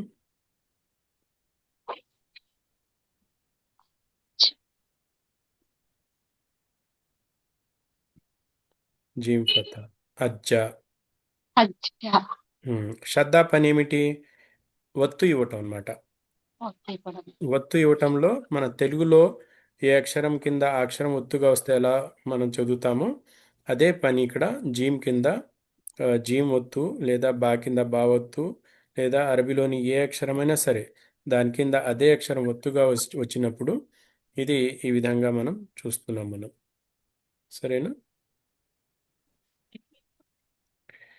ఈ విధంగా మనం ఒత్తులు నేర్చుకుంటే దాని యొక్క హరకాత్ నేర్చుకుని ఒత్తులు నేర్చుకుంటే ఇది మనకు పూర్తిగా ఏ పదమైనా మనం చదవటానికి అవసరమైన మనకు టూల్స్ అన్నీ వచ్చేసినట్టు అనమాట. ఇంకో చివరి టూల్ ఒకటి ఉంది, అదేమిటి అంటే సుకూన్. సుకూన్ మనం దీంట్లో జజం అంటారు. జజం ఎలా కనబడుతుంది? అర సున్నా కనపడవచ్చు, పూర్తి సున్నా కనపడవచ్చు. రెండిట్లో ఏ విధంగా కనపడినా అది సుకున్గానే తీసుకుంటాం. ఒక్కొక్కసారి అసలు ఏమీ ఉండదు అక్షరం పైన. బా ఫతా యా దమ్మతైన్. ఇక్కడ 3 అక్షరాలు ఉన్నాయి మీ ముందు. ఓకేనా? బా ఉన్నది, యా మనం చదవలేదనుకోండి, బైతున్. మధ్యలో అక్షరం మీద మీకు ఏమీ కనబడట్లేదు, ఏమీ కనబడట్లేదు అంటే ఇక్కడ ఏమిటి? సుకున్ ఉన్నట్టుగానే మనం తీసుకోవాలి దీన్ని. సుకున్ ఉన్నట్టుగానే మనం పరిగణించాలన్నమాట. ఈ విధంగా మీ ముందున్న అక్షరాలలో మనం మొత్తం ఏమేమి ఉన్నాయని చూసినట్లయితే ఒత్తులు లాంటి ఏమేమి ఉన్నాయని చూసినట్లయితే దీంట్లో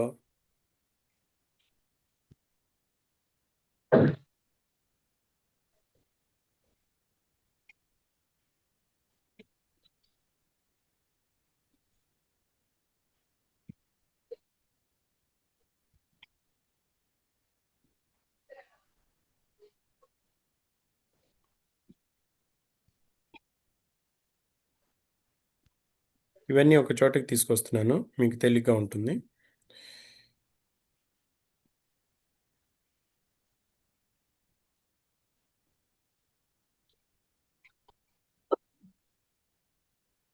కనపడుతుందా మీకు? పెద్ద చేయమంటారా? కనపడుతుంది సార్, కనపడుతుంది. ఓకే. ఇదేమిటి? ఫథా. ఇది కస్రా. కస్రా. కసరా. ఇది దమ్మ. దొమ్మ. దొమ్మ. దొమ్మ.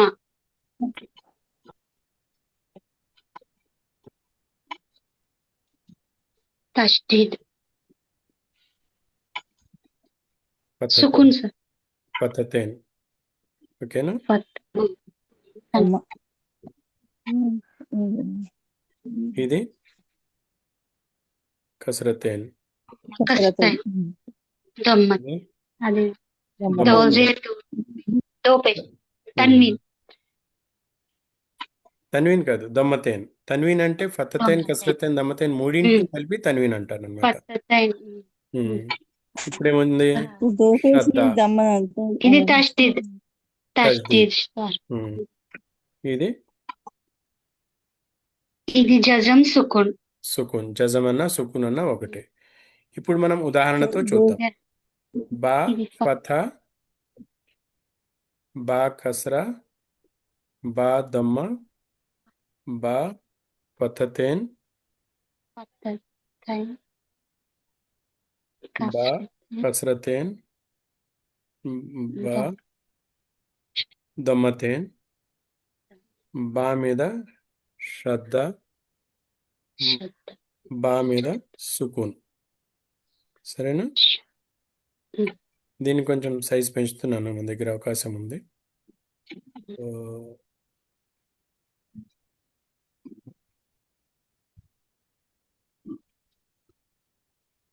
కింద దిగిపోయింది, తగ్గించాలి. ఓకే. పాయింట్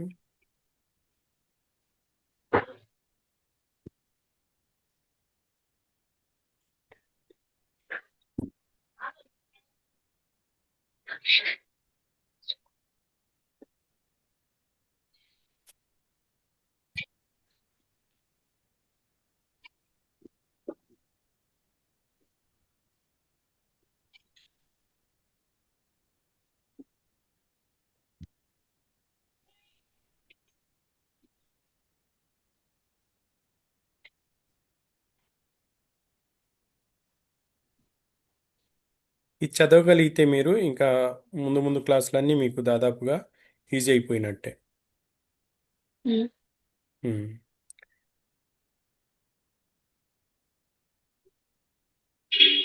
బా ఫథ, బా బా ఫథ. బా, బా కసరా బి, బా దమ్మ బు, బా ఫతతేన్ బన్, బా కసరతేన్ బిన్, బిన్. బా దమ్మతేన్ బున్, బా శ్రద్ధ. ఇదేమో దీనికి ఒక అక్షరము అవసరం అవుతుంది ఇది పలకాలంటే, అందుకని నేను హంజాని సపోర్ట్గా తీసుకుంటున్నాను. అబ్బా. తర్వాత ఇక్కడ కూడా మనకు ఒక అక్షరం ఉంది, అబ్. మరి ఇక్కడ మిగతాయి కూడా రావచ్చు. ఇక్కడ శ్రద్ధ ఉన్నప్పుడు హంజా, ఫథ, బా, శ్రద్ధ, కసరా రావచ్చు. సరేనా? ఇక్కడ వరకు వచ్చిన ఏ హరకాతులు అయితే ఉన్నాయో, ఫథా, కసరా, దమ్మ, ఫతతేన్, కసరతేన్, దమ్మతేన్, శ్రద్ధతో ఇవన్నీ వస్తాయి మళ్ళీ. శ్రద్ధతో కూడా ఇవన్నీ వస్తాయి. అర్థం కావట్లేదు షేక్. శతత ఏంటి శక్తి? ష ష ఏం థ్యాంక్ చెప్పారు? అంటే మాకు జబర్ జేర్ అని చెప్పడం అలవాటు కదా సార్, అది అర్థం కావట్లేదంట. ఓకే, జబర్ జేర్ పేష్ అనే చెప్పండి. బా జబర్ బా జేర్ బా పేష్, బా దో జబర్ బా దో జేర్ బా దో పేష్. సరేనా? ఆ తర్వాత జజ ఇది తజ్దీద్ వచ్చినప్పుడు ఆ, ఉర్దూలో తజ్దీద్ అంటారు అనుకుంటా, తజ్దీద్ అంటారు. తజ్దీద్ వచ్చినప్పుడు మళ్ళీ జబర్ జేర్ పేష్ రావచ్చు, దో జబర్ దో జేర్ దో పేష్ కూడా రావచ్చు. అర్థమైందా? షేక్ మీరు అక్కడ బా దోజేర్ కింద బా దోజేర్ పక్కన రాసింది ఏంటి షేక్? అది పేష్ షేక్ అది. బా దో జేర్ ఇక్కడ ఉంది, ఆఫ్టర్ దిస్ ఇది బా ఇది దో పేష్ ఉంది ఇది. పేష్. ఉమ్. దో పేస్ట్ రాసినప్పుడు అవి కలిపి ఇలా వస్తాయి. ఒక్కొక్కసారి ఒక్కొక్క ఫాంట్లో ఒక్కొక్క విధంగా వస్తాయి అన్నమాట. దీన్ని షెట్లుతా అంటారు షేక్. ఏమన్నారు మీరు ఇందాక? దో పేస్ట్ దొమ్మ, దొమ్మతేన్. దొమ్మ. ఉమ్. మీరు ఇంకా టూ చెప్పారు ఏదో షేక్. తన్వీన్. తన్వీన్. ఓకే. ఈ మూడింటిని కలిపి తన్వీన్ అంటారు. అది అర్థమైంది షేక్. తన్వీన్ అన్నప్పుడు మీరు జవాబుగా తన్వీన్ ఉంది అన్నారనుకోండి, నాకేమనిపిస్తుంది, దానిపైన దో జబర్ ఉండొచ్చు, దో జేర్ ఉండొచ్చు, దో పేష్ ఉండొచ్చు. ఈ మూడిట్లో ఏదో ఒకటి ఉంది అని నేను అనుకోవాలన్నమాట. అక్కడ దో జబర్ ఉందనే నేను అనుకోలేను, దో జేర్ ఉందని అనుకోలేను, దో పేష్ ఉందని అనుకోలేను. ఎందుకంటే ఈ మూడింటికి కలిపి ఉన్న పేరు తన్వీన్. క్లియర్ అయిందా? ఓకే. ఇక్కడ ఆ, మరి తజ్దీద్ వచ్చినప్పుడు ఏమవుతుంది అనేది చూస్తున్నాం మనం. తజ్దీద్ వచ్చినప్పుడు అది జబర్ జేర్ పేష్ మీద కూడా వస్తే, దో జబర్ దో జేర్ దో పేష్ మీద కూడా తజ్దీద్ రావచ్చు. కాబట్టి మనం ఆ ఎగ్జాంపుల్స్ కూడా ఇక్కడ చూసుకుంటున్నాము.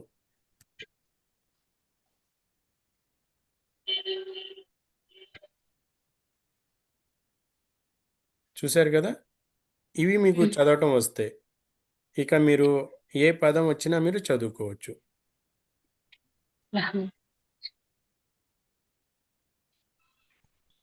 జబర్ జేర్ పేష్, దీని శబ్దం ఎలా వస్తే? ఆ బ ఈ బి ఊ. బు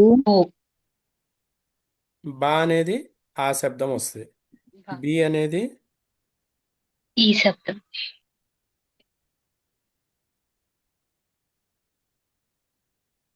ఇది రావట్లేదు. ఓకే, బా ఆ శబ్దము వస్తుంది, బి ఈ శబ్దము, బు ఊ శబ్దము. ఆలు తెలుసు కదా మీకు? తెలుసు సార్.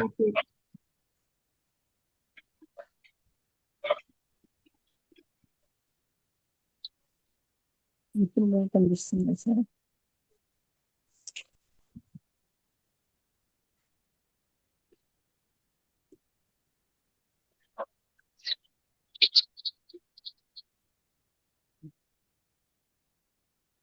ఇది ఈ మూడు శబ్దాలు మీరు బాగా ప్రాక్టీస్ చేసుకుంటే మిగతావన్నీ మీకు ఈజీ అయిపోతాయి అన్నమాట. ఆ ఈ ఊ ఇవి బేసిక్ అన్నమాట. ఇవి దీంతో పాటు నెక్స్ట్ లెవెల్ ఏమిటి? నకారము, అన్, ఇన్, ఉన్. ఇంకా దీంతో పాటు నెక్స్ట్ లెవెల్ ఏమిటి? వత్తు.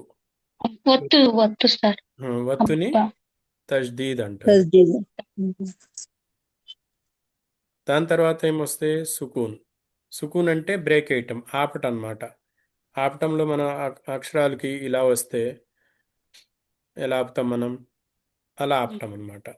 ఇక్కడ ఒత్తు తజ్దీద్ అంటే కా కింద కా ఒత్తు, మా కింద మా ఒత్తు, నా కింద నా ఒత్తు, చా కింద చా ఒత్తు, జా కింద జా ఒత్తు. మీరు ఒక విషయం గమనించండి, ఇక్కడ ఏ అక్షరం ఉందో ఆ అక్షరం కింద అదే అక్షరం ఒత్తుగా వస్తుంది, వేరే అక్షరం రావట్లేదు. మన దగ్గర ఉదాహరణకు కా కింద నా ఒత్తు ఇవ్వాలనుకోండి, లేదా కా కింద మా ఒత్తు ఇవ్వాలనుకోండి, అది ఇక్కడ తజ్దీద్తో రాదు. అది దానికి వేరే ఫార్ములా ఉంది. సరేనా? వచ్చే క్లాసులో చెప్తాను, ఇప్పుడు కన్ఫ్యూజ్ కాకుండా. ఇప్పుడున్నది ఏమిటి? అక్షరం కింద అదే అక్షరం ఒత్తుగా వస్తే ఎలా రాయాలి అనేది మనకు ఒక చిన్న గుర్తు దీన్ని సాల్వ్ చేసేస్తుంది. ఇదంతా రాయక్కర్లా మనకు. పైన ఒక 3 కొమ్ములు పెట్టేస్తే తజ్దీద్ వచ్చేసింది దానికి అక్షరం పైన. మా కింద ఈ విధంగా మా ఒత్తు, నా కింద నా ఒత్తు, జా కింద జా ఒత్తు, చా కింద చా ఒత్తు, ఈ డిఫరెంట్ ఆకారాలు మనకు అవసరం లేదు. ఆ అక్షరం పైన చిన్నగా ఈ తజ్దీద్ గుర్తొస్తే సరిపోతుంది. అది నొక్కి చదవాలి, 2 అక్షరాలు ఉన్నట్టు చదవాలి అనేది మనకు తెలిసిపోతుంది. అరబీ భాష చాలా తేలికైన సులభమైన భాష. ఎందుకంటే దీంట్లో చాలా తక్కువ చిహ్నాలతో మనం మొత్తం రాయగలము, చదవగలము. ఆ, అది వాక్యాలైనా సరే, పదాలైనా సరే. మిగతా భాషలకి అరబీ భాషకి ఇదే తేడా. కాంప్రహెన్సివ్ లాంగ్వేజ్ అంటారు దీన్ని. కాంప్రహెన్సివ్ లాంగ్వేజ్ అంటే ఆ, తక్కువ టూల్స్తో మనం పూర్తి అర్థాన్ని ఇచ్చే పదాలని, వాక్యాల్ని తయారు చేసే శక్తి అరబీ భాషకు మిగతా భాషల కంటే ఎక్కువగా ఉంది. ఇప్పుడు ఎన్ని ఉన్నాయి ఇప్పుడు మీ ముందు? జబర్, జేర్, పేష్ 3 అయిపోయినాయా? 2 జబర్, 2 జేర్, 2 పేష్. ఎన్ని అయిపోయినాయి? 6. 6. ఈ 6 అక్షరాలు నేర్చుకుంటే, 6 హరకాతులు నేర్చుకుంటే మిగతాది ఇది రిపిటేషన్. ఇది తజ్దీద్ అనేది ఏంటి? దీనికే రిపిటేషన్. జబర్, జేర్, పేష్, 2 జబర్, 2 జేర్, పేష్కి ఇది రిపిటేషన్. ఇది బా మీద జబర్ వచ్చింది, బా కింద జబర్ వచ్చింది, బా మీద పేష్ వచ్చింది, ఇక్కడ 2 జబర్, 2 జేర్, 2 పేష్ వచ్చింది. ఇదంతా ఈ 6 కూడా ఈ ఆరింటికే రిపిటేషన్. తేడా ఏమిటి దీనికి దీనికి? ఇక్కడ తజ్దీద్ ఉండటం వలన ఆ ఒత్తి పలకాలి, ఆ అక్షరాన్ని డబల్ పలకాలి. తర్వాత చివరిది ఏమిటి అంటే సుకూన్. సుకూన్ అంటే అక్షరాన్ని ఆపేయాలి. ఇప్పుడు చదవటానికి నేను చదువుతున్నాను చూడండి. బా, బీ, బు, బన్, బిన్, బున్, అబ్బా, అబ్బి, అబ్బు, అబ్బన్, అబ్బిన్, అబ్బున్, అబ్. ఇది చదవటం వస్తే మనం చదివిన 7 అక్షరాలు 11 అక్షరాల మీద కూడా ఇదే అప్లై అవుతుంది. ఉదాహరణకు తా తీసుకున్నాము. ఇక్కడ బా బదులు తా ఉంది అనుకుందాం. తా, తీ, తు, తన్, తిన్, తున్, అత్త, అత్తి, అత్తు, అత్తన్, అత్తిన్, అత్తున్, అత్. తా తీసుకుంటే. అదే జా తీసుకుంటే జా, జీ, జు, జన్, జిన్, జున్, అజ్జ, అజ్జి, అజ్జు, అజ్జన్, అజ్జిన్, అజ్జున్, అజ్. దాల్ తీసుకుంటే దా, ది, దు, దన్, దిన్, దున్, అద్ద, అద్ది, అద్దు, అబ్బన్, అద్దన్, అద్దిన్, అద్దున్, అద్. రా తీసుకుంటే రా, రీ, రు, రన్, రిన్, రున్, అర్ర, అర్రి, అర్రు, అర్రన్, అర్రిన్, అర్రున్, అర్. అర్థమైందా? మన టూల్స్ ఇవి. ఈ టూల్స్ మనం నేర్చుకుంటే మీరు ఇప్పుడు ఒక్కొక్క అక్షరం ఒక్కొక్క వారం మనం 4 అక్షరాలు నేర్చుకుంటూ ముందుకెళ్తున్నాము. వాటన్నిటి మీద ముందు వచ్చే పాఠాల్లో మనం అప్లై చేసేది ఏమిటి? హరకాత్. హరకాత్లో మనకి ఏమేమి పాఠాలు వస్తాయి? ఫథా, కస్రా, దమ్మ. ఫతతేన్, కస్రతేన్, దమ్మతేన్. మీ దగ్గర ఈ నూరాని ఖాయిదా ఉంది కదా? మీరు సాఫ్ట్ కాపీ కూడా పంపించినట్టున్నారు. ఒకవేళ మీ దగ్గర లేకపోతే చెప్పండి, మళ్ళీ నేను పంపిస్తాను. ఇక్కడ దీంట్లో ఈ పాఠాల్లో మనం ఎక్కడున్నాం? మనం ఈ నూరాని ఖాయిదాలో ఇది మొదటిది నూరాని ఖాయిదా.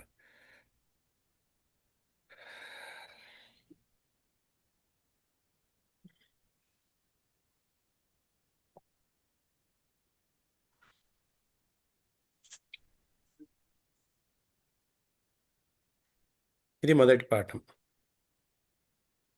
కనపడుతుందా మీకు? కనపడుతుంది. అల్హమ్దులిల్లాహ్. ఈ పేజీలో ఉన్న అక్షరాలన్నీ మనం 4 అక్షరాలు చదువుకుంటూ వస్తున్నాం. దీని తర్వాత వచ్చే పాఠంలో కలిపి రాతలో ఉన్న అక్షరాల్ని గుర్తుపట్టాలి. ఇది కూడా మనం చేస్తున్నామా? 4 స్థానాల్లో అక్షరం వేరు వేరు షేపులు ఎలా వస్తుంది అనేది చూసుకుంటున్నామా? చూస్తున్నాం కదా? అంటే ఈ పాఠం కూడా మనం కవర్ చేసుకుంటూ ముందుకు వస్తున్నాము. కవర్ చేసాం. దీని తర్వాత వచ్చేది ఏమిటి? జబర్, జేర్, పేష్. ఆ, ఈ, ఉ, ఓ, హా, హీ, హూ. హూ. మూడే ఉన్నాయి ఇక్కడ, జబర్ జేర్ పేష్ మాత్రమే ఉన్నాయి. దీని తర్వాత పాఠంలో దో జబర్, దో జేర్, దో పేష్, అంటే 6 గుర్తులు మీకు ఇక్కడ నేర్చుకుంటున్నారు. ఇప్పటివరకు ఈ నేర్చుకున్న దాంతో మీరు చిన్న చిన్న పదాలు చదవగలరు. ఇది దీని యొక్క ఫైనల్ అన్నమాట. ఈ పాఠము నేర్చుకున్నారు, ఇంతవరకు ఈ 5 పాఠాలు నేర్చుకున్నారు అనే దానికి టెస్ట్ ఏమిటి? ఈ పదం మీరు చదవగలిగితే ఈ 5 పాఠాలు మీరు బాగా నేర్చుకున్నట్టు. ఇక్కడ మీకు చెప్పే కదా, హంజా మీద ఫతహతేన్ ఉన్నప్పుడు అలీఫ్ రాదు. ఇక్కడ అలీఫ్ ఉందా, కనపడుతుందా? అలీఫ్ కనపడుతుందా? అలీఫ్ కనపడుతుందా? దో జబర్ ఉన్నప్పుడు అలీఫ్ తప్పకుండా వస్తుంది. హంజా మీద ఫతహతేన్ ఉన్నప్పుడు అలీఫ్ రాదు. మరి ఇక్కడ దాల్ మీద ఫతహతేన్ ఉంటే అలీఫ్ వచ్చిందా? ఇక్కడ తర్వాత అలీఫ్ తప్పకుండా వచ్చింది. బా మీద ఫథా ఉంది, హంజా మీద ఫథా ఉంది. హంజా మీద ఫథా అంటే ఆ, బా మీద ఫథా అంటే బా, రెండు కలిపితే ఆ బా, అబా. దాల్ మీద ఫతహతేన్ ఉంటే దన్, అబదన్. ఈ పదం మీరు చదవగలరు. హంజా ఫథా ఆ, హా ఫథా హా, ఆ హా. దాల్ దమ్మతేన్ దున్, అహదున్. జబర్ జేర్ పేష్తో చదవాలంటే హంజా జబర్ ఆ, బా జబర్ బా, అబా. దాల్ దో జబర్ దన్, అబదన్. హంజా జబర్ ఆ, హా జబర్ హా, ఆహా. దాల్ దో పేష్ దున్, అహదున్. హంజా జబర్ ఆ, ఖా జబర్ ఖా, ఆఖా. జాల్ జబర్ జా, అఖజా. ఈ 3 పదాలు ఇప్పటివరకు మీరు చదువుకున్న జ్ఞానంతో మీరు ఈ 3 పదాలు చదవచ్చు. మిగతా పదాలు చదవాలంటే దానికి మళ్ళీ ఇంకా ఆ అక్షరాలు ఇంకా మనం చదవలేదు కదా, ఇది కూడా చదవచ్చు మీరు. బా, బా జబర్ బా, రా జబర్ రా, బారా. రా జబర్ రా, బారారా. తా దో జేర్ తిన్, బారారా తిన్. బా రా రా తిన్, బారారా తిన్. ఈ విధంగా ఒక్కొక్క అక్షరం మనం చదువుకుంటూ స్పెల్లింగ్తో పాటు చదవటం ప్రాక్టీస్ చేస్తే ముందు ముందు మనం స్పెల్లింగ్ తీయకుండానే చదువుకునే అవకాశం ఉంటుంది. సరే, ఇప్పుడు మీరు ఇది రోడ్ మ్యాప్ అన్నమాట. మనం ఈ విధంగా ముందు ముందు వెళ్ళబోతున్నాం అనేది మీకు అర్థమై ఉంటుంది ఈరోజు క్లాస్లో. ఈ అక్షరాలన్నీ మనం పూర్తి చేసిన తర్వాత దీంతో పాటు ప్యారలల్గానే జబర్ జేర్ పేష్, దో జబర్ దో జేర్ దో పేష్, తజ్దీద్ మరియు సుకూన్ ఇవి కూడా నేర్చుకుంటున్నాం. కాబట్టి వచ్చే క్లాస్లో వీటితో పాటు మరి వర్క్షీట్ కూడా తయారు చేసి పెడతాను. మనం ఎక్కువగా టైపింగ్లో టైం వేస్ట్ కాకుండా డైరెక్ట్గా మీరు అందరూ చదువుతారు. కానీ బా జబర్ బా లేదా బా ఫథా బా రెండిట్లో ఏ విధంగా చదివినా పర్లేదు. మీకు ఏది వీలుంటే అనుకూలంగా ఉంటే ఆ విధంగా చదవండి, కానీ నేర్చుకోండి. సరేనా? ఓకే, మరి ఇంతటితో ఆపుదామా? మీ దగ్గర క్వశ్చన్ ఏమైనా ఉందా?